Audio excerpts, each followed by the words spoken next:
여러분들이 뭐 이렇게 쓰는 거 귀찮아하는데 얘들아 써야 내용이 파악이 되고 써야 공부가 되는 거야.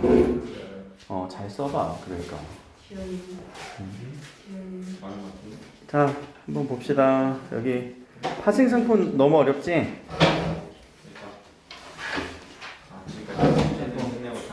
근데 저쪽.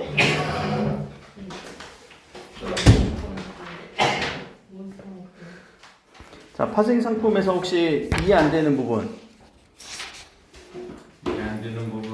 이해 안 되는 부분. 그럼 자, 여기만 보고 이해가 안 되는지 한번 다시 보자. 파생 상품이란 무엇이다? 정의. 기초 자산의 가치 변동에 따라 가격이 결정되는 상품. 의미를 듣고 딱 이해 안 돼? 무슨 말이야? 가격 변동에 따라서 가치 변동에 따라서 가격이 결정. 가치 변동된다는 게 뭐지? 기초 자산의 가치 변동. 그리고 밑에 기초 자산이라는 건 또 뭐야? 가격이 매겨질 수 있는. 가격이 매겨질 수 있는 모든 대상이야. 여러분들 뭘 팔아볼래? 주역이? 주역이 가격 매겨져? 네. 그러면은 얼만데? 얼만데? 1원. 1원이야? 근데 미래에는 변동될 수 있겠지? 네. 주혁이가 뭐 대단한 뭐 CEO가 돼갖고 한 100억 정도 되지 않았을까? 수영이가 금요일에 왔었지 이쪽. 그래, 가격 변동될 수 있는 거는 그 미래에 대해서 가격 변동 다 일어나요. 그래서 구체적인 예시로 어떤 예시가 있냐면은 여러분들 뭐 석유라던가 금, 뭐 은 이런 자료, 물건들, 현물들. 그래서 이런 가치들이 많이 변동이 되기도 해요. 심지어는 주식도 그래요. 주식도. 그래서 이런 자산들에 대해서 가치 변동에 따라서 가격이 결정될 때 우리는 그것을 파생상품이라고 하고 이 대상들은 기초 자산이에요. 근데 얘네들이 미래에 요 정리된 거 이거 꺼내주면 돼요. 이거. 네. 미색지로 내가 뽑아줬던 거, 미색지로 뽑아줬던 거. 그래서 미래 분명히 얘네들은 가치가 변동될 거란 말이야, 그렇죠? 그러면 얘는 이 미래 상품, 미래에 대해서 가치가 변동됨에 따라서 분명히 가격 변화가 있을 거고 그것에 대한 누군가는 이득을 볼 것이고 누군가는 손해를 볼 것이에요. 그런데 뭐 사실 다들 이득 보려고 하는 거겠지? 여기서부터 이제 또 헷갈린단 말이야. 이 두 번째 문단. 미래 가격이 불확실하기 때문에 어떤 특정 시점에 발생할 수 있는 손실 위험에 대해 대비하기 위해 이 파생 상품은 만들어져요. 그럼 누가 손해 보고 싶어 하겠니? 사실 안 그래? 손해 보고 싶어 하는 사람은 없을 거야. 그래서 파생 상품을 만드는 건데 나중에 여러분들 여기 와서 이제 헷갈려요. 이 손익. 아니 다 손해보기 싫어서 하는 건데 누군가는 손해를 보고 누군가는 이익을 본다는 건 뭐냐면 자 다시 이해관계가 일치하는 이 부분에 대해서 좀 땡겨와서 생각을 해보자. 좀 땡겨와서 자 미래의 특정 시점에 우리는 이해관계에 대해서 서로 같은 판단을 할까 다른 판단을 할까? 서로 다른 판단을 한단 말이에요. 이 미래의 특정 시점에 나는 가격이 오를 것 같아 라고 한다면 지금 어떻게 해야 되겠니? 미리 사놔야 되겠지. 여러분들 지금 뭐 환율이라고 한번 예시를 들어보자. 현재 환율이 막 이렇게 뭐 되게 높아진다고 하잖아. 그러면 여러분들 지금 달러를 살 거야 안 살 거야? 지금 1달러가 한 1,400원 하거든. 자 미래 한 달 뒤에 달러가 얼마 될 것 같아? 현 시점에서 미래 한 달 뒤를 생각해 보자. 막 질러. 1.5. 1,600원 될 것 같아? 그럼 지금 이 기초 자산을 살 거야 안 살 거야? 달러라고 하는. 살 거야? 그래. 나는 살 거예요. 근데 실제로는 어떻게 돼? 내려가? 모르지 아직은. 근데 특정한 어떤 시점에서 만약에 이 달러가 1,300원이 됐다고 해봅시다. 그럼 나는 손해죠. 그렇게 생각을 하라는 얘기예요. 이해관계라고 하는 것은요. 그러면 이 달러를 자 1,400원에 내가 사는 입장이었어. 근데 이 달러를 파는 입장으로 한 번 더 봐봐. 나는 이 달러를 왜 파니? 미래에 어떻게 될 거라고 생각을 해서 낮아질 낮아질 거라고 생각을 했어. 아, 이제는 팔 때 됐다. 또는 미래에 낮아질 거라고 생각을 하는 사람도 있지만 또 반대의 느낌도 있다. 어떤 이해관계가 또 있냐면 이미 나는 달러를 얼마에 샀어? 1,100원대 산 거야. 1,100원대. 그러면은 이 정도면 내가 좀 벌었다 라는 생각을 하게 되지. 이 정도면 좀 벌었지. 한 30% 오른 거잖아. 그래서 내가 일부 좀 팔아야 되겠다 라고 하는 사람들의 그런 이해관계들이 상당한 이해관계들이 많아요. 그러니까 우리가 이 이해관계들을 연결시켜주는 그 부분이 요 거래소의 역할이었던 거죠. 근데 여기서 이제 미래의 특정 시점이라고 하는 요 부분을 우리가 이해하기 위해서 미리 좀 이해관계를 땡겨서 설명을 했어요. 그러니까 미래의 특정 시점에 발생할 수 있는 손실 위험에 대비하기 위해서 미리 파는 사람도 있고요. 아니면 오를 걸 예상해서 사는 사람도 있고요. 혹은 미래의 가치가 떨어질 걸 예상을 해서 파는 사람들도 있는 거예요. 그렇죠? 그래서 파생 상품을 이렇게 얘기를 한 거고요. 자, 매도자는 가격 하락에 대한 두려움 때문에 매도하죠. 매수자는 가격 상승에 대한 두려움, 기대감이 있겠지, 두려움보다. 자, 그래서 이 둘의 이해관계가 일치한 다음에 만기 시점에 인도하기로 미리 계약을 하는 거예요. 미리 계약을 하는 겁니다. 자, 근데 이 선도라고 하는 이 부분이 이해관계가 일치하는 거래를 찾기가 어려워요. 그리고 임의라는 단어는 무슨 말이야? 임의, 어떤 유의어가 여기 들어갈 수 있어? 임의대로. 그 계약을 임의로 파기할 수 있다. 이거 어휘 나올 것 같은데. 임의. 마음대로. 자의대로, 마음대로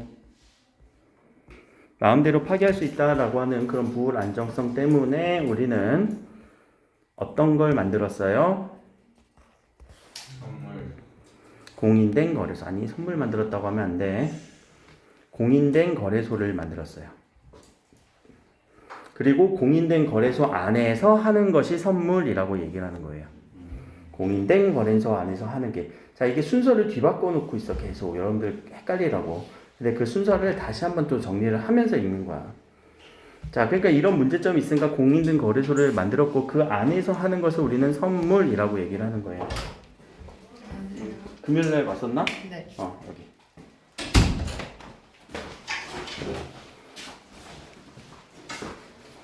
자, 왜냐면 앞에서 얘기했던 선도랑 얘들아 앞에서 얘기했던 선도랑 여기 선물 별 차이 없지 않니? 선도랑 선물은 똑같은 얘기 아니야? 봐봐, 여기 요 줄과 요 줄. 선도. 저거 녹화되고 있어요? 녹화하고 있어. 기초자산을 여기 내용 거의 똑같지 않니? 기초자산을 계약 만기 시점에, 기초자산을 계약 체결 시점에 이미 정해놓은 시점, 만기 시점에 요 인수하기로 했어요. 그러니까 미리 땡겨서 거래를 하는 거잖아요. 계약 체결 시점에 미리 정해놓은 가격과 수량으로 만기 시점에 거래하는 거예요. 미리 땡겨서 거래하는 거예요. 이건 완전히 공통점이잖아. 그럼 선도와 선물의 차이점이 뭐야? 없어. 하나밖에. 뭐? 공인된 거래소에서 하는 그 부분을 우린 선물이라고 얘기를 하는 거예요. 그러니까 공인된 거래소에서 일어나는 선도와 같은 거래를 우린 선물 거래라고 얘기를 해요. 자, 선물에 대해서도 이렇게 단어 정리 한번 해봅시다. 선물, 현물. 우리 뒤에 문제 풀다 보면 현물이라고 변형 문제에서 나오고 그러죠. 얘들아, 현물이라는 단어는 뭐니? 현물. 지문 설명에서도 나왔는데. 현물. 몇 번으로 해석해야 될까? 여기서 1번, 2번, 3번. 1번? 현재 있는 물건? 3번이겠지. 요 현재 있는 물품을 사고 팔기 위한 거래. 현재의 거래예요. 현재. now. 여러분들 그럼 현물 거래는 늘상 하지 않니? 늘상? 어디가 뭐 물건을 사거나 펜을 산다거나 지우개를 산다거나. 그치? 그럼 선물 거래라고 할 때 이 선자의 의미는 뭐니? 어떤 느낌이 들어? 그 물건을 미리 땡겨서. 그치? 미리 땡겨서. 미리라는 이런 의미로 이해를 해주셔야 되겠죠. 현이라고 한 건 now의 느낌이야. 그러니까 뭔가 돈을 바로 주면서 돈 드릴게요. 뭐 주세요? 물건 주세요. 그러면 선물은요? 돈을 먼저 드릴게요. 물건은 나중에 거래합시다. 물건은 나중에 거래합시다. 그런 느낌이죠. 돈 먼저 거래할 테니 나중에 거래합시다. 그것을 계약하는 거죠.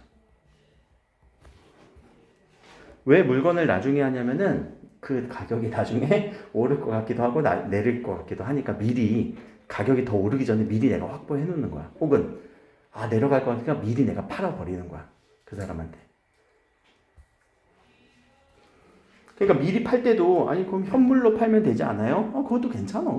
그것도 괜찮지만 사는 사람 입장에서도 또는 파는 사람 입장에서도 미리 물건을 막 왔다 갔다 하기에는 좀 불편한 감도 없지 않아 있잖아. 그러니까 딱 말로서 계약만 하면 그냥 돈만 거래만 왔다 갔다 하면 되는 거예요.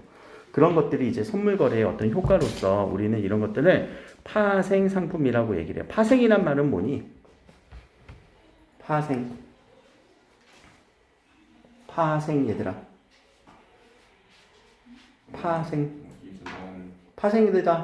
파생되다 얘들아. 뭔가 계속 이렇게 만들어지는 느낌이지. 파라는 게 갈래파자고 거기서 생겨나는 거. 자, 현물 거래라고 하면요. 파생 상품의 이 이름부터 생각을 해보면 현물은 무조건 조건이 있어. 뭐가 조건이야? 물건이지. 물건이 있어야만 현물 거래가 돼요. 자, 이 태블릿 얼마에 살래? 내 거. 태블릿 얼마에 살래? 중고긴 한데. 100원에 살 거야? 라고 하면 조건이 뭐야? 물건이 꼭 있어야 돼.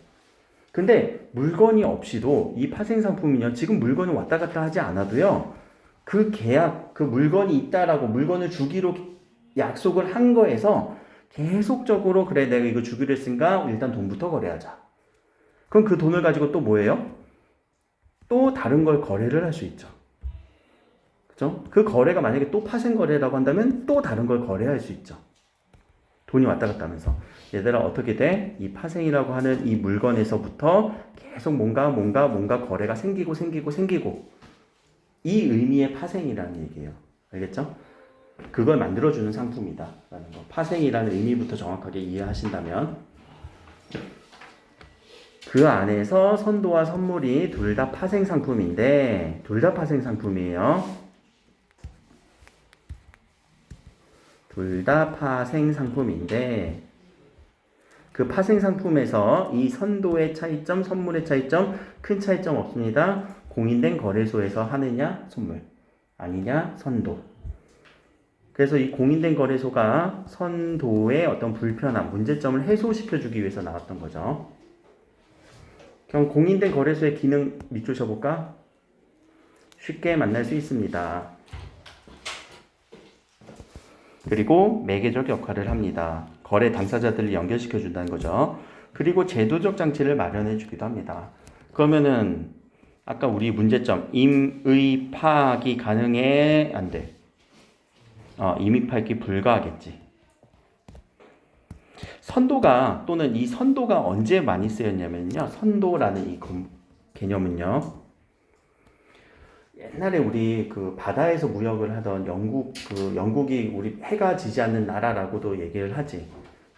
국제 해양권을 잡아갖고 비행기가 나오기 전일 거예요. 자, 그래서 이 영국이 어떤 산업혁명 이후에 이 물건을 싣고 여기 가득 물건을 싣고 물건을 팔러 가요.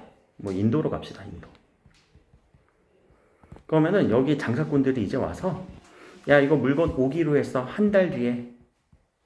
한 달 뒤 물건 오기로 했어. 근데 한 달 뒤까지 물건을 받고 거래하기에는 시간이 너무 길지. 물론 한 달이 뭐가 길어야 할 수도 있지만. 그래서 미리 땡겨온 거예요, 미리. 미리 돈을 받고, 그럼 이거 물건 오면은 너 줄게. 그럼 이제 거래를 하겠지. 그럼 이 사람이 미리 돈을 주고, 그래? 그럼 이 물건 내 거. 하면서 이 사람은 돈을 미리 받는 거죠. 그렇게. 그런 거래에서 생겨난 게 선도 거래예요. 옛날 그 무역, 그 대항해 시대라고도 하는 그 무역 거래에서. 그렇게 하다 보니까 야 물건이 와, 한 달 뒤에 물건 와 라고 이렇게 막 떠들고 다녀야 되잖아. 그러면 이 물건을 사고 싶은 사람도 어디 살 거 없나 두리번두리번 다녀야 되잖아. 그렇게 찾으면은 전 세계로 본다면은 얘네 둘이 만날 가능성은 극히 희박하지. 그러다 보니까 어떤 시장, 마켓이 형성이 되면서 그래서 공인된 거래소를 국가적으로, 제도적으로 마련해 놓는 거예요. 얘네들, 너희들 떠돌지 말고 이 안에서만 거래하자. 거래소. 그렇게 만든 거예요. 크게 어려운 건 없지, 여기까지? 그럼 이제 여기부터 이제 어렵잖아. 자, 제조적 장치를 이제 얘기를 했는데 이미 파기 안 되게 이미 파기하지 말고 반대 거래를 가능하게 해줬어요. 반대 거래라고 해서 이 이름이 반대로 뭔가 다른 걸 거래한다는 게 아니에요. 핵심 단어는 뭐 누구한테 주는 거니? 나의 권리를 다른 사람한테, 다른 사람들한테, 그렇지? 언제든지 선물 거래를 타인에게 할 수 있는 거예요. 이게 핵심이에요. 반대 거래의 핵심은.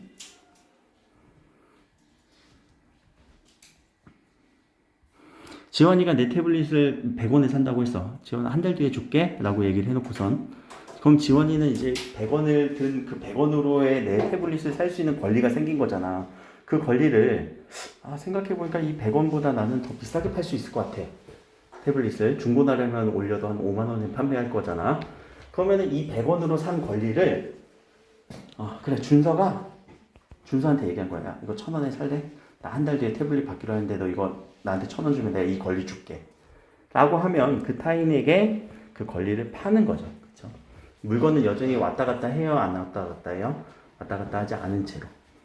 그래서 타인에게만 이 물건을 전달할 때 타인에게 그 권리를 줄 때 우리는 반대 거래가 이루어졌다라고 얘기를 하는 거고요. 또 하나의 증거금이라고 하는 건데요. 이 증거금이 두 가지가 있죠. 그러니까 반대 거래 끊고 증거금은 또 다른 제도예요. 증거금하고 일일정산은 좀 연결돼야 돼. 알겠지? 반대 거래는 잠깐 끊고 이 증거금과 일일정산이라는 제도는 연결시켜서 이해를 하셔야 돼요. 증거라고 하는 말은 무슨 말이니? 증거.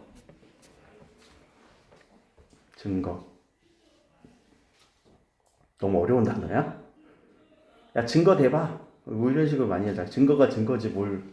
자, 증거는요, 증명할 수 있는, 증명 가능한 근거예요.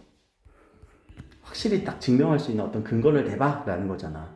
자, 그러면 이 증거금이 왜 필요하냐면 우리 아까 임의로 파기할 수 있는 이 문제점 때문에 야, 너 파기 안 한다는 증거를 대봐 라고 하는 그것을 돈으로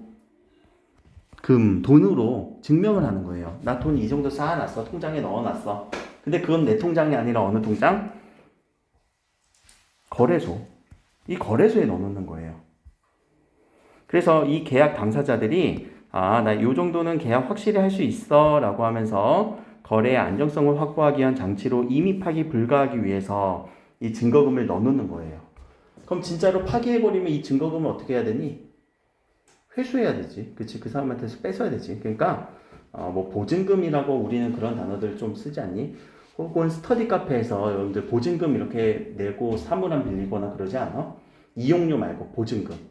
그래서 한 달 뒤에 지나고 잘 사용했다면 그 보증금을 우리는 반환받기도 하죠. 아니야? 그런 제도 없어? 사물함은 안 써요. 응? 그래? 그러면은 안 쓴 사람들은 우리 영어 이번에 여름방학 때 우리 영어 페이백 받은 사람, 영어 특강에서 페이백 받았어? 자, 잘 이행한다는 것을 보증해갖고 나중에 페이백을 받은 거죠. 그런 느낌이에요. 그래서 여러분들이 확실하게 그 거래의 안정성을 확보하기 위해서 내가 돈 이 정도 넣어놓게 라고 하는 것이 증거예요. 근데 그 증거금이 이제 두 가지로 나뉘는데 개시증거금은요. 처음에 시작을 위해서 맡겨야 하는 증거금이에요. 다시 시작하는. 내가 처음에 시작할 때 뭐 예를 들어서 1,000만 원을 넣는다. 100만 원이라고 하자. 100만 원을 넣고 자, 저 이제 선물 거래 할 수 있도록 좀 허락을 해주세요. 어디에다가? 거래소에다가. 한 개인이 거래소로 갈 때 저 이제 좀 선물 거래에 좀 참여를 하고 싶어요. 저도 여기서. 그래서 개시증거금은 다시 생각해 보면은 가입금이랑 비슷한 것 같아요. 약간 느낌이 비유를 하자면 가입금.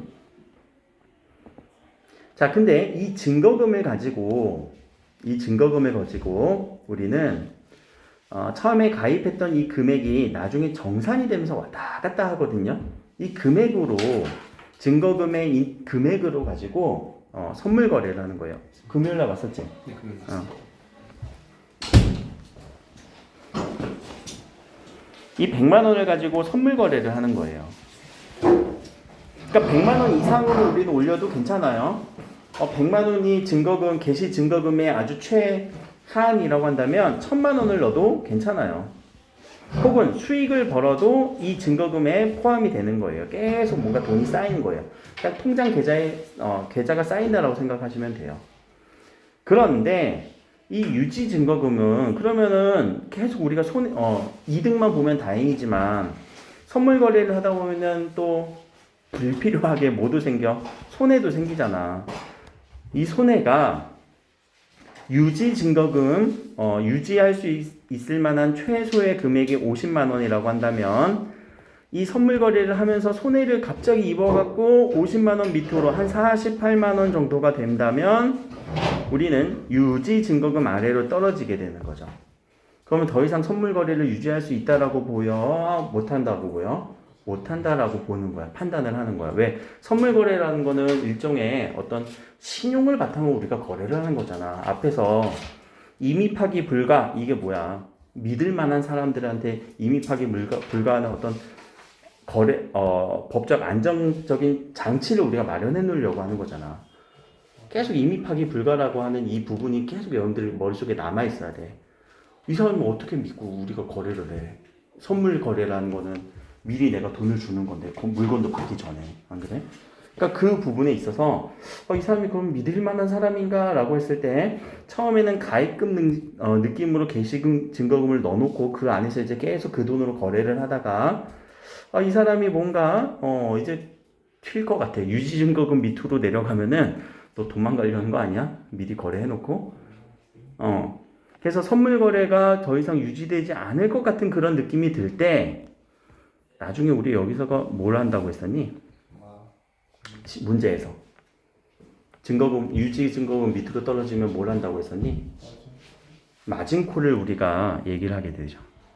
이 마진콜을 그러면 누가 이렇게 얘기를 하는 거야? 마진콜의 주체, 마진콜을 하는 주체.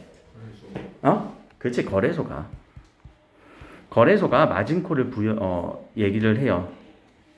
야, 너 지금 돈 없어. 나 너 못 믿어. 그러고 나서 근데 그 과정이 어떤 과정이에요? 일일 정산되면서 되는 거지. 일일 정산을 하면서 하루 마감 시점의 가격으로 선물 거래를 계산을 해서 증거금에서 차감을 한단 말이에요. 그러니까 이 개시 증거금을 내가 100만 원을 넣어놓고 일일 정산을 하다가 어느 순간 유지 증거금보다 밑으로 떨어지게 되는 순간 마진콜이 와서 이 마진콜은 거래소가 너 다시 돈 넣어놔야 돼. 너 지금 돈 없어. 계좌에 돈 없어. 라고 하니까 이 마진콜의 특징 누구 이상으로 넣어야 된다고? 개시증거금 이상이에요. 그러니까 개시증거금 이상으로 넣는 거는 네가 다시 믿을 만한 사람인지를 보여줘. 다시 가입금 내 라는 느낌인 거예요. 어떻게 생각하면 유지증거금 이상으로만 넣으면 되지 않은가요? 라고 생각을 하지만 아니 네가 다시 믿을 만한 사람인지를 보여줘 라는 느낌으로 개시증거금 이상을 요구하게 돼요. 이 마진콜이 발생을 할 때는 통장의 계좌에 이 증거금 밑으로 계속 일일 정산해서 까먹고 있던 사람들이 48만 원, 50만 원을 우리가 기준을 잡았잖아. 너 지금 계좌에 돈 없어. 빨리 다시 넣어. 라고 한다면 우리는 요 마진콜을 부여를 한 다음에 마진콜을 부여받은 사람은 개시증거금 이상으로 다시 금액을 넣어서 저 이만큼 자격이 돼요. 이만큼 능력이 있어요. 라는 것을 보여줘야 다시 그 선물 거래에 참여할 수 있다는 얘기예요. 근데 이 선물 거래를 우리는 계속 생각을 하는 게 어떤 한 사람과 한 사람의 거래로만 생각을 하는데 정말 많은 사람들이 있어요. 우리 세상에 정말 많은 사람들이 많어. 그래서 그런 사람들이 막 시도 때도 없이 거래를 하는 거, 막 1초만 해도 수천 번 거래가 이루어지기도 해요. 자, 그러다 보니까 너무 정신없이 일어나는 것을 일일 정산을 하게 되는 거예요. 그 매번 정산을 하게 되면 그거 언제 다 계산하고 언제 다 할래? 그치? 그래서 마지막 그 마감 시점으로 거래를 하는 거죠. 그러니까 하루를 기준으로 우리가 보통 이 거래가 9시부터 시작이 되고요. 그리고 한 4시, 3시 반인가 4시 정도까지 하루 거래를 유지를 하거든요. 그러면 실제로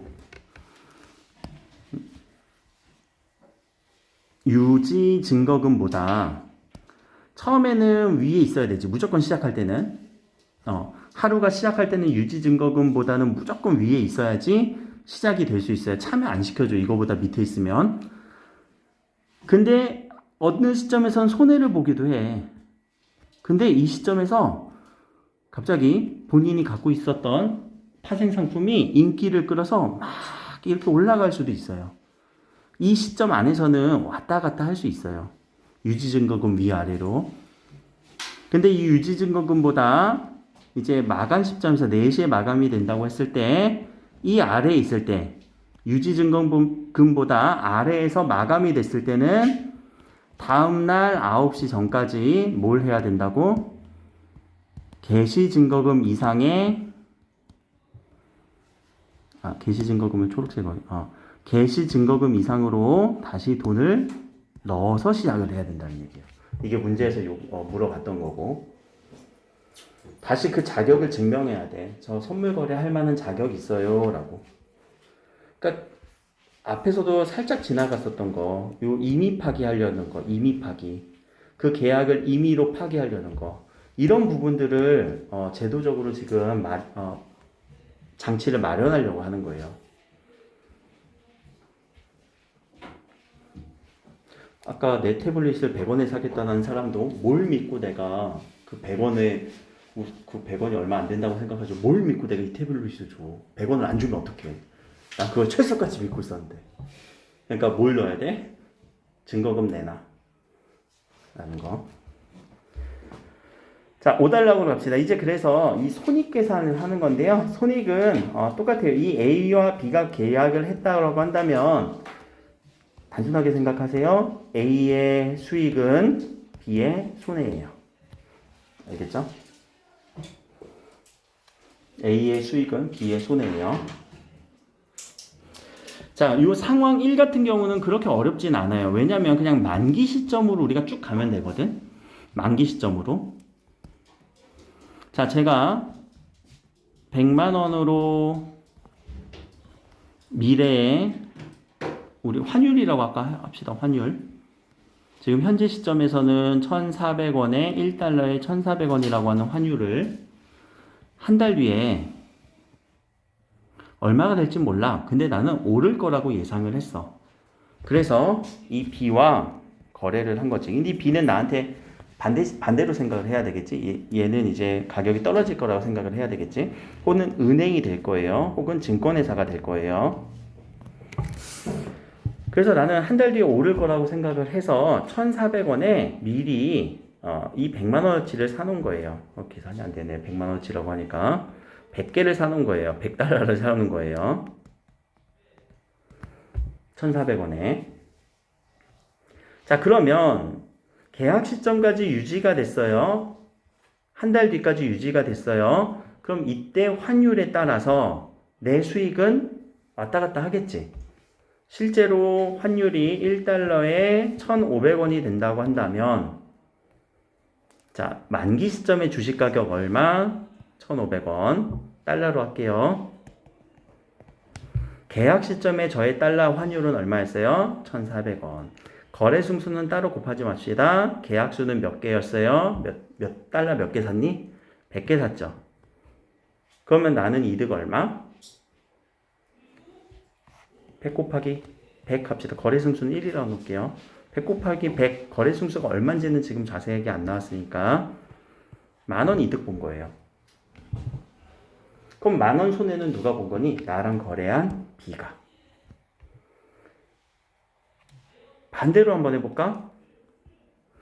한 달 뒤에 내가 샀는데 그 달러가 1,300원으로 가격이 하락을 했어.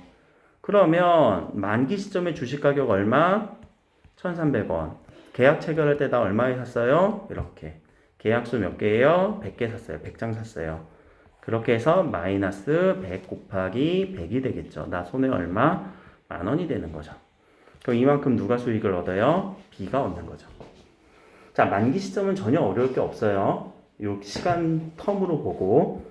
자, 근데 우리가 이제 어려운 게 이 반대 거래가 중간에 이루어졌을 때 이 부분에 대해서도 시간 그래프를 항상 그려놓고 생각을 하는 게 좀 편해요. 시간 그래프 제가 똑같이 1,400원에 100달러를 샀습니다. 1달러에 1,400원일 때. 그런데 한 달 뒤에 나는 이것이 오를 거라고 생각을 했는데 B에 거래했어요. 근데 C가 오더니 이제 달러가 없어. 우리나라에만 이제 달러가 없어. 그러니까 나한테 막 오퍼를 하는 거야. 야, 그거 조금 더 이제 C 생각은 그거지. 돈이 더 오를 것 같다라는 생각을 했지. 그래서 C가 나한테 야, 100달러 그거 내가 1달러당 1,500원에 살게. 1,500원에 살게. 그러면 만기까지 안 가고 이 A의 수익은 벌써 결정이 났죠?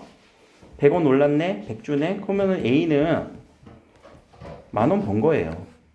그 시점에서 B는요, C가 손해받은 거 아직 아니에요. B는 마이너스 10,000원을 갖고 쭉 가는 거지. 언제까지? 요 한 달 뒤 시점까지. 근데 그 순간 이제 거래가 뭐 이렇게 달러가 환율에 따라서 얘는 마이너스 상태인 것으로 쭉 가다가 여기에서 결정이 되겠죠. 그렇죠? B의 손해는요, 이때는 일단 마이너스 10,000원으로 잡히겠지만 최종 거래 시점에서는 얼마가 될지 몰라. 그럼 최종 거래 시점에서 만약에 그것이 1,400원으로 유지가 된다고 생각을 해봅시다. 그러면 C 같은 경우는 얼마 손해예요? 10,000원이 손해죠. 그쵸? 그럼 이 10,000원 손해는 누구한테 가요? B한테 가겠지. 그럼 B는 손해볼 게 없잖아. 그래서 결국 반대 거래가 중간에 일어나더라도 최종적으로 이 거래가 얼마에 끝나는지 그걸 봐야 이 B의 손해가 결정이 되는 거예요. 중간에는 몰라요, 아직은. 그냥 그런 상태다 정도로만 얘기를 해야 되는데 여기서 그냥 정반대라고만 얘기해놔서 여러분들이 손해가 결정이 됐나요? 라고 착각을 할 수도 있는데 아니, 정반대인 상태이고 그 손익과 정반대로 A가 이익을 봤으면 B는 손해를 본 게 아니라 손해 중인 거예요. 알겠죠? 그럼 이제 C와의 거래에서 이 C가 손해를 보면 B한테 이득인 거고 만약에 이게 1,600원이야. 그러면 C는 10,000원을 또 벌었겠죠. B는 10,000원을 또 잃었겠죠. 그래서 B의 최종적인 손해는 20,000원이 되는 거예요. 이렇게. 그래서 요 상황 2에 대해서 반대 거래가 이루어진 상황에 대해서도 여러분들이 보시기에 손해를 봤다라고 생각하지 마세요. 지문에서는 손해이다라고 얘기를 한 것처럼 우리가 뉘앙스로 느껴지지만 이거는 손해 중이다. 최종적으로는 D의 입장에서는 요 한 달 뒤 최종 거래 날짜에 대해서 우리는 그 계산을 할 수 있는 거예요. 상계를 할 수 있는 거예요. 손해 주는 게 응? 손해 주는 게 그냥 저거 반대 거래하면은 C가 만약에 돈을 벌면 B는 손해 보는 거고 그렇지. 또 손해를 보는 거지. 또 손해 왜 보는 거야? 어차피 반대 거래하면 요 시점에서는 요 거래 1,400원으로 우리가 거래가 쭉 연결되는 거잖아. 1,400원짜리 거래가. 1,400원에 이것을 샀다라는 거는 이 금액이 1,400원 기준으로 올라가면 B는 손해라는 거지. B 입장에서는.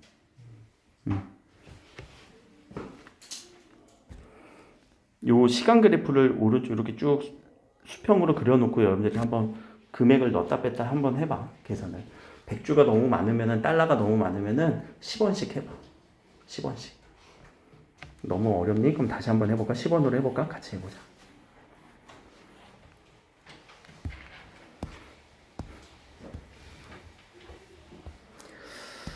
자, A와 B가 이 시점에서 거래를 했어요. A는 그냥 우리라고 합시다. 나라고 합시다.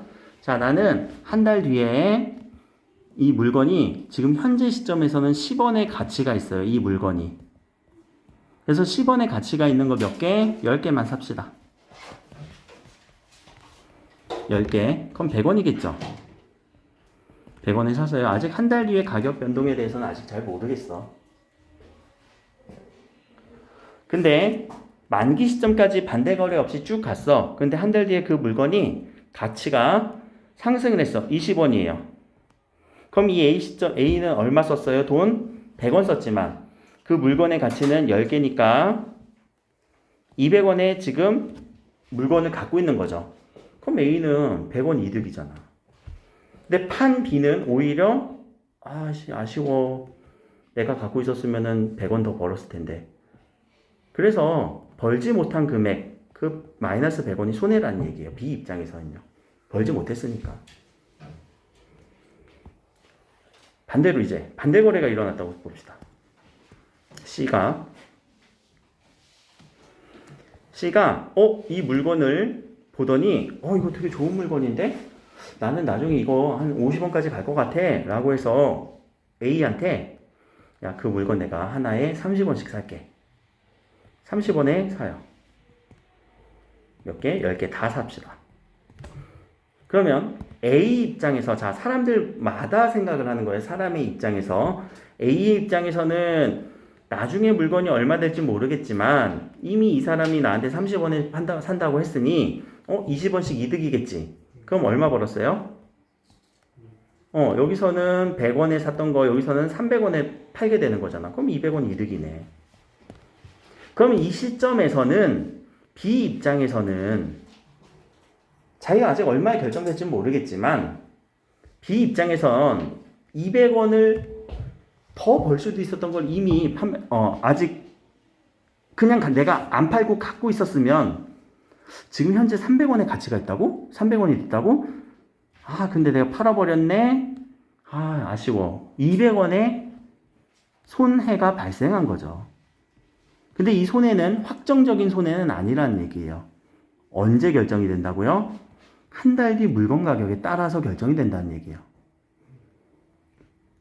그러니까 이게 ING라고 난 그래서 표현을 한 거지. 이 반대 거래가 일어나는 시점에서는 아직 손해 중인 거지 손해가 확정되진 않았어요. 이해됐어요? 자, 그리고 나서 이 C가 샀는데 웬걸 이게 하나당 물건이 다시 10원으로 떨어졌어. 10개야. 그럼 최종적으로 우리는 100원에 거래를 해야 되거든. 그럼 C 입장에서는 아이고 손해봤네. 얼마? 200원 손해봤죠.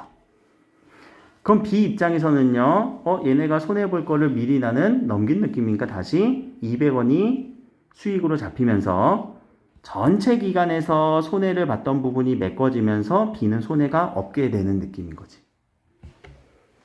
그래서 B의 최종적인 손해는요. 요 C 거래 이후에 요 최종적인 요 기간에서 결정이 되는 거예요. 근데 지문에서는 그 부분이 좀 설명이 안 돼 갖고 그 시점에서 손해다라는 얘기 거기에서 끝났어. 그래서 조금 더 풀어서 설명을 한다면 아직은 손해 중이지만 최종적으로는 몰라요.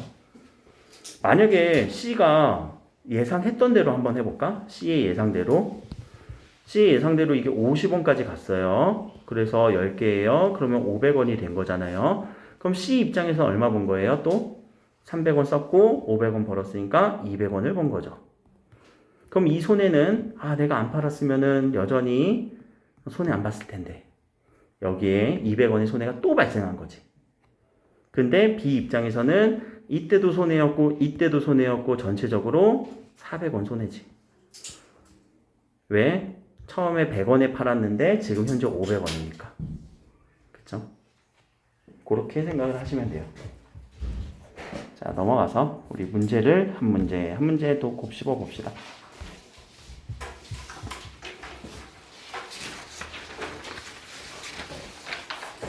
학교에서 나오는 문제는 어차피 요 기본으로 제시된 문제에서 조금씩 변형을 할 거니까 이걸 완벽하게 숙지하고 가셔야 돼요. 자, 1번에서는 파생 상품의 종류 뭐와 뭐가 나왔니? 선, 도, 선, 물. 그렇게 나왔죠. 일단 두 개에 대해서 얘기를 했어요. 현물은 파생 상품이라고 봐야 돼? 아니야. 파생 상품이라고 하면 안 돼. 자, 파생 상품 정의할 수 있니, 여러분들? 뭐라고 정의할래? 그치, 가격이 변동되는 것을 미리 변동되는 것까지. 그럼 파생 상품은 어떤 기능을 해요? 파생 상품을 통해서 미래의 불확실한 가격에 대한 거래, 불확실한 것에 대한 대비. 저 여기 금요일 날 왔었나? 그럼 저쪽.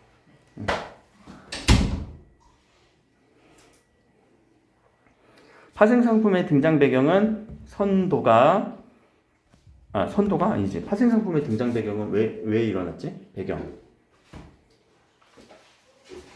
몇 문 단위 나왔니? 한번 보자. 여기 2문 단위였는데. 불확실성. 불확실성 때문에. 그치? 요게 배경이에요.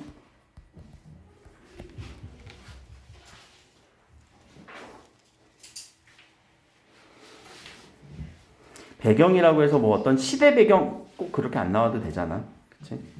그냥 그 등장 배경 어떤 분위기 속에서 어떤 이유 속에서 나왔는지만 우리가 배경이라고 생각하시면 되고요. 자, 기억은 뭐였지?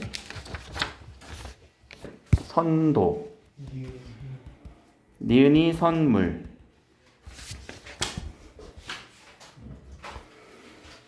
자, 모두 기초자산의 가치 변동에 따라 금융상품이다. 다른 말로 둘 다 모두 무슨 상품이다? 파생 상품이다. 이렇게 설명을 해도 맞는 말이지? 그렇게도 바꿔줄 수 있어야 돼요. 항상 말 바꾸기 조심해야 돼.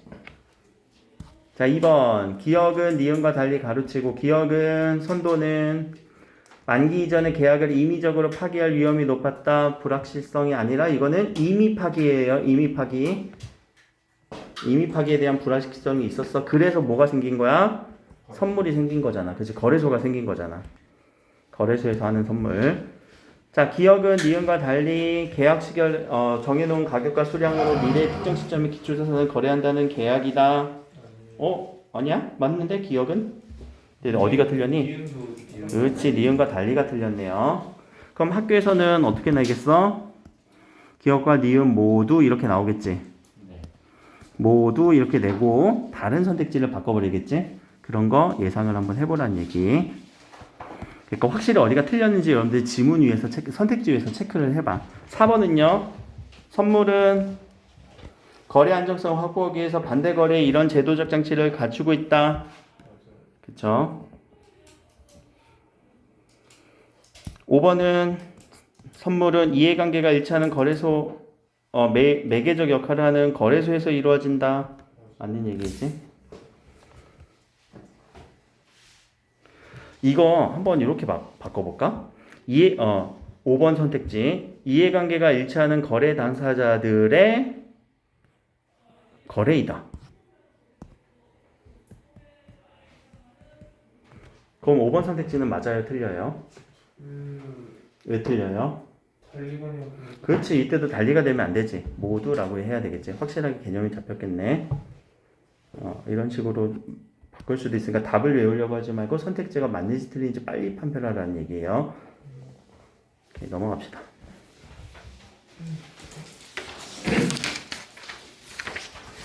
자, 24번부터 할게. 24번부터. 자, 선물 거래에서 요 보기를 우리가 어저께 지환이 질문을 했는데 이 보기가 여러분들 앞에서 설명 안 되는 거에 대한 추가 설명이에요. 추가 설명. 그럼 이 추가 설명에 대해서는 지금 정리를 하면 돼. 선물 거래에서는 레버리지 효과라고 하는 것이 있대요. 그 효과가 있대요.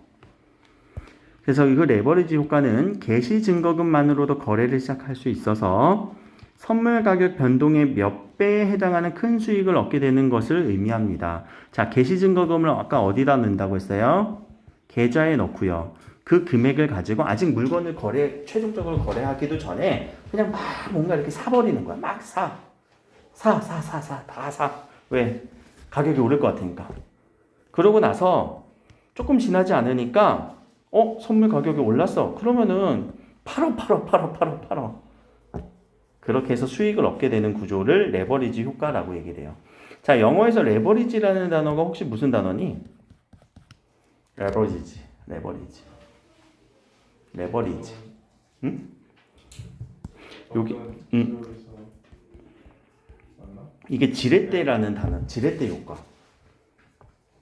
여러분들이 물건을 올 때 지렛대를 옮기면 조금 더 물건을 옮기기가 쉽지? 자, 근데 반대예요. 개시증거금 넣고요. 다 샀어. 근데 몇 시간 지나지 않아서 금액이 떨어지면 나는 그냥 손해를 입게 돼요. 손해. 자, 그러니까 여기에서 레버리지 효과는 지렛대 역할을 해서 이익을 보기도 하고 손해를 보기도 하는구나. 그렇죠? 뭐만으로도 개시증거금만으로도 이제 시작을 해서 자, 밑에 선택지 1번에서 정해진 가격으로 계약 이전에 물품을 인도인수하는 현물거래. 자, 여기까지 가로치시고 이것은 현물거래에 대한 설명이에요. 정해진 가격으로 계약 이전에 물품을 인도인수하는 정해진 가격. 물품을 인도인수하는 그러니까 이거는 그냥 계약이지 사실. 나 이거 얼마에 살게. 그래. 근데 나중에 줘. 그렇게 거래가 이루어지면 레버리지 효과가 발생하고 레버리지 효과는요.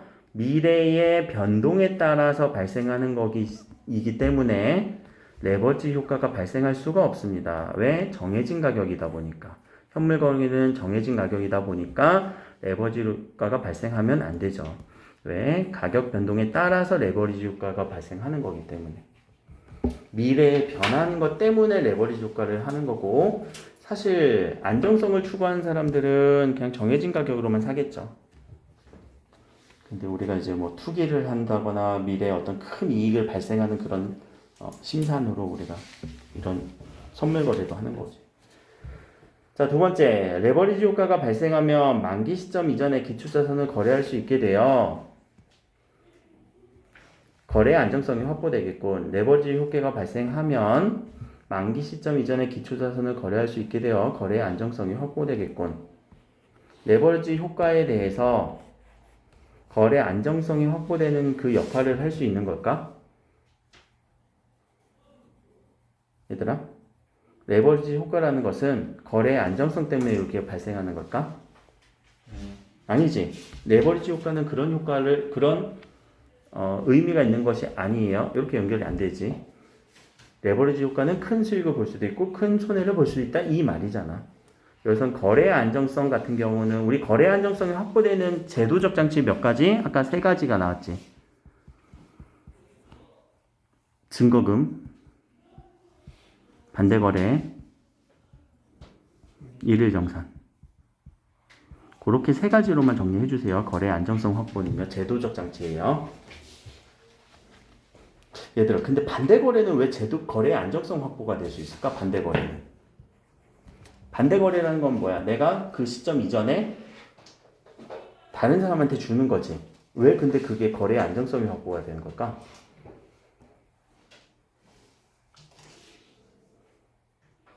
그 사람이 돈이 없어가. 그치? 내가 돈이 없어가. 빨리 청산하고 싶잖아. 빨리 처분하고 싶잖아.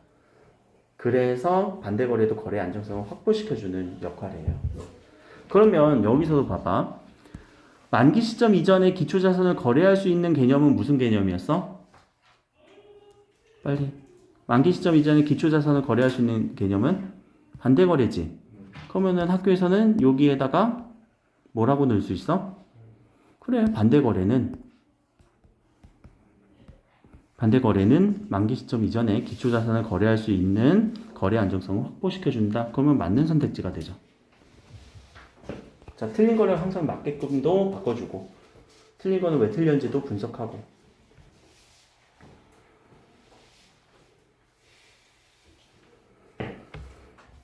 자, 3번 개시증거금은 요 기초자산과 수량을 일부야. 일부만으로도 개시를 할 수 있어. 개시증거금을 낼 수 있어 라고 그 얘기를 했었죠. 그리고 레버리지 효과가 발생한다. 레버리지 효과라는 거는 큰 수익, 이 개시 증거금만으로도 큰 수익을 발생할 수 있다라는 말이 맞는 거였고 4번 왜 틀렸는지 봅시다. 레버리지 효과가 발생하면 가치가 커진 기초자산의 수량이 늘어나서 개시 증거금이 줄어들기 때문에 큰 수익을 얻을 수 있다. 레버리지 효과가 발생해서 기초자산의 수량이 가치가 커지면은 큰 수익을 얻는 건 맞지만 여기에 영향을 줄까 안 줄까? 안 주겠지. 개시 증거금이 줄어들지 않겠지. 왜? 수익을 받는데 1일 정산에서 레버리지 효과 이후 1일 정산 이후 이 증거금은 어떻게 돼요? 올라가겠지. 증거금이 늘어나겠지. 얘들아. 늘어나기 때문에 라고 바꿔주면 맞는 걸 거야. 바꿔줄게요.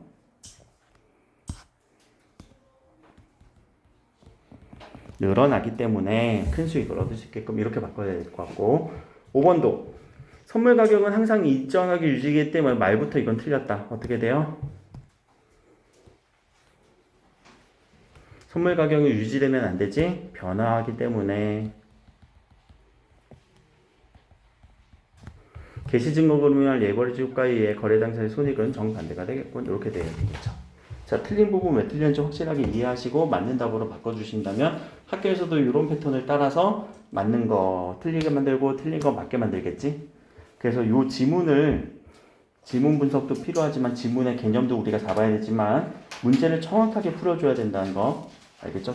한 2번, 3번 풀어보세요. 자, 23번 갑시다. 자, 요 말이 그 말이에요. 아까 얘기했던 거. 개시증거금에서 이제 시작이 됐어요. 그렇죠? 자, T1 3월 3일이야. 거래 마감 요 시점에서 유지증거금 위에서 유지가 되고 있지. 아직은 유지가 되고 있네. 자, T2까지 이제 거래가 마감되기 전까지 여기 보니까 쭉 떨어졌네요. 그럼 이때 뭐가 발생해요? 마진 콜이 발생을 하게 되죠. 그래서 우리한테 이 사람한테 뭘 요청해? 개시 증거금 이상으로 돈을 넣어놔. 그래야 너는 거래를 시작할 수 있어. 라는 그 그래프인 거지.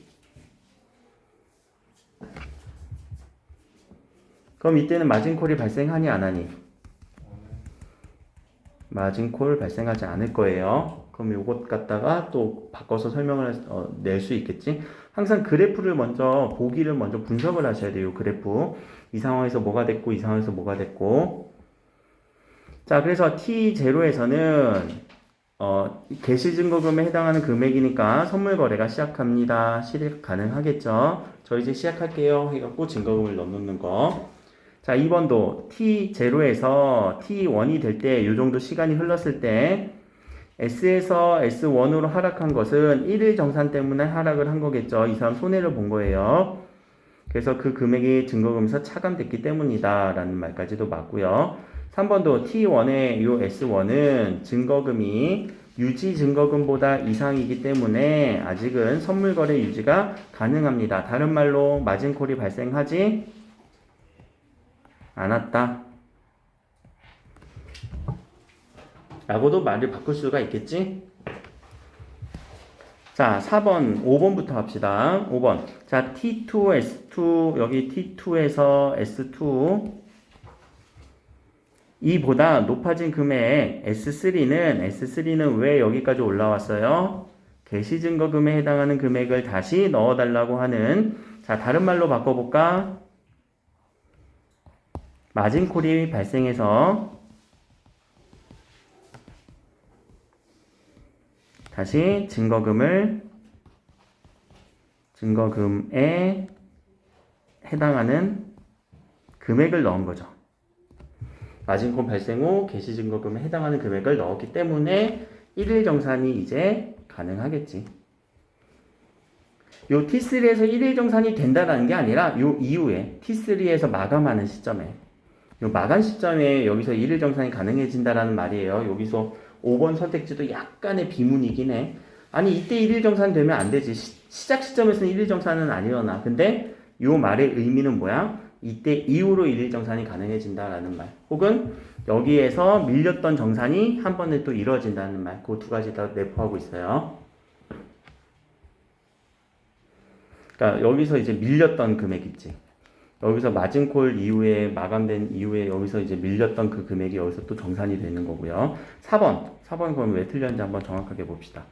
T2에서 유지증거금에 해당하는 금액에서 S2만큼 추가 입금하라고 하는 금액 마진콜이 발생합니다. 여기서 S2 유지증거금에 해당하는 금액에서 S2의 금액을 뺀 요만큼이 마진콜이 아니죠. 마진콜은 얼만큼 발생해야 돼요? 그렇죠. S3에서 또는 S0에서 이만큼이 마진콜이 발생하는 거죠. 그렇죠. 근데 선택지에서는 이만큼이라고 얘기했으니까 이게 틀린 거죠. 그러면 여기에서는 맞는 걸로 한번 볼까? S2가 되면 안 되고 S0 혹은 S3로 바꿔줘야 되겠지. 아, 미안해. S2가 아니라 여기. 유지증거금을 지우고 S0, S3 혹은 개시증거금 이렇게 바꿔줘야 되지. 그거에 해당하는 금액에서 이걸 빼야 됩니다. 개시증거금 S0, S3 어떤 게 들어가도 관계없습니다. 똑같은 금액이기 때문에. 혹은 여러분들이 이제 헷갈리게 하려면은 얘네들을 어떻게 할 수 있을까? 숫자로 넣어버리는 거지. 숫자로. 여기가 1000만원, 여기가 500만원, 여기가 뭐 700만원, 여기는 300만원. 넣어서 계산하라고 할 수도 있겠지? 근데 숫자는 산수야, 산수. 수학 아니야. 그렇게 해서 여러분들이 한번 실제로 계산 한번 해봐요. 알겠죠? 임의의 숫자를 넣어서 뒤로 갑시다. 25번. 자, 보기 분석 정확하게. 이것도 그러면은 시간 그래프를 한번 그려보세요. 시간 그래프. 이 시간 그래프 그대로 10일날, 30일날, 6월 8일날. 야, 10일날 갑은 기업의 주식을 한 주당 15만원의 가격으로 가격을 요 을에게 사겠다는 5계약을 체결했습니다. 몇 개? 5개. 그때의 선물 가격은 얼마? 15만원에 산 거예요. 그럼 이때 그냥 주식을 사는 게 낫지 않아? 아무튼 그런데 뭐 주식이 안 나왔나 보지, 없었나 보지. 그런데 자, 5월 30일에 갑은 병에게 파는 반대거래가 이루어졌네요. 이게 반대거래 시점. 자, 근데 반대거래 시점에서 이 갑 입장에서 한번 볼까? 자, 갑 입장에서는 15만원에 줬는데 얼마에 팔았어? 얼마 팔았니? 12만원에 팔았지. 그럼 하나당 얼마 손해야?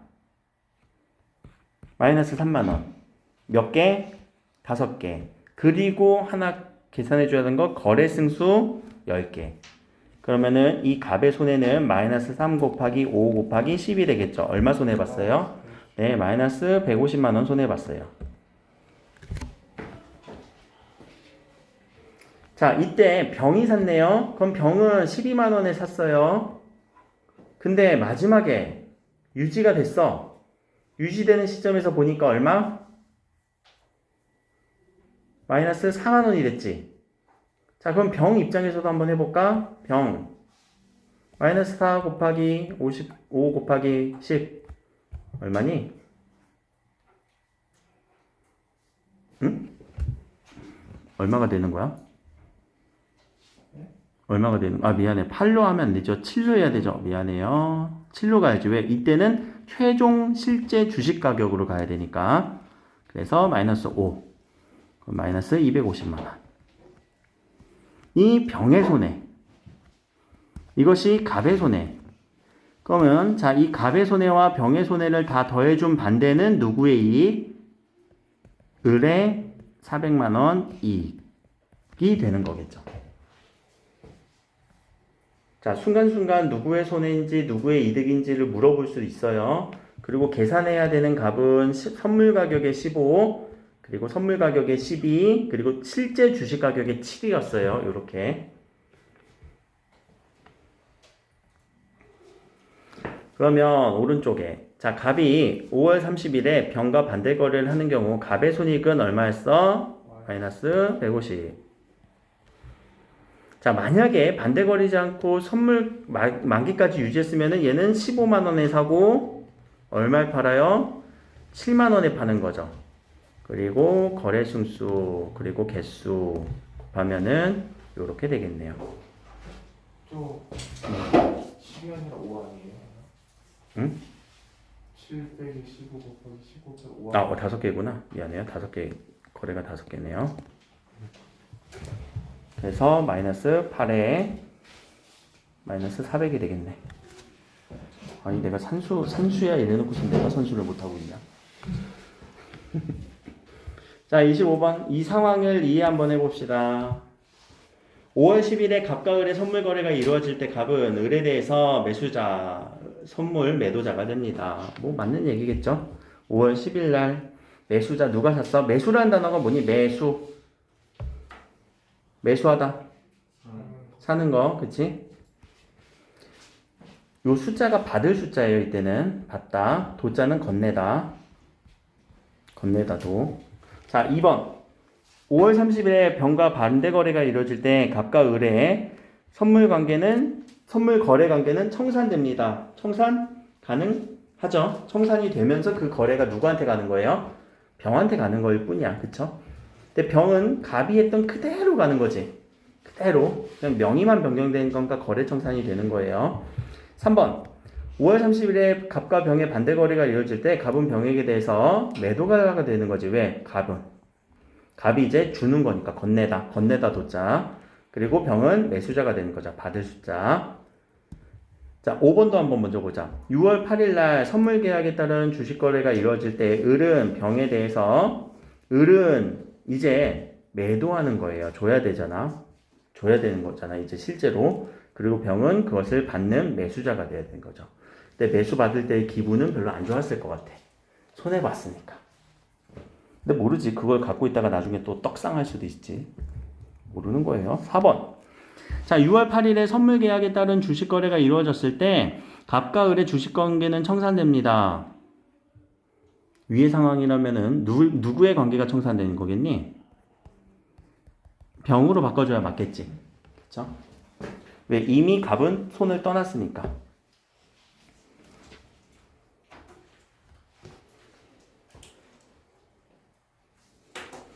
매수자, 매도자 이런 말들을 많이 바꿀 수도 있겠다. 여기서 매수자, 매도자 이런 것들 바꿔서 문제를 좀 나오지 않을까 싶기도 하네. 이 말만 살짝 바꿔도 그냥 틀려버리고 맞아버리고 틀려버리니까. 자, 여기까지가 이제 파생상품에 대해서 지문을 하나하나 봤고요. 뒤에 부분은 어라운드 뷰 문제 한번 같이 볼 거고, 어라운드 뷰 같은 경우는 다시 한번 정리할 거고요. 타인의 이 철학 같은 경우는 문제만 다시 한번 볼게요. 잠깐 쉬었다 합시다.